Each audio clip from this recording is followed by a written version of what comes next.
Moving to another state can feel overwhelming, but with the right checklist, it becomes much more manageable. A little planning goes a long way in making your long-distance move smoother. Start by organizing early.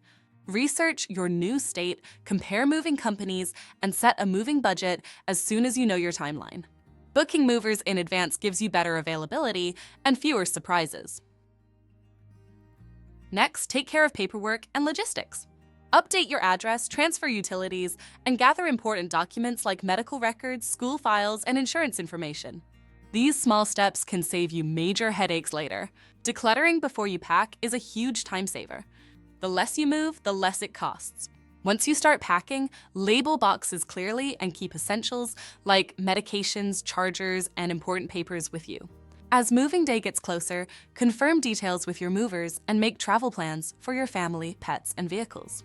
After you arrive, register your vehicle, update your driver's license, and get familiar with local services.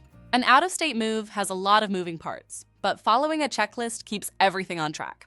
Want more expert tips and free moving quotes?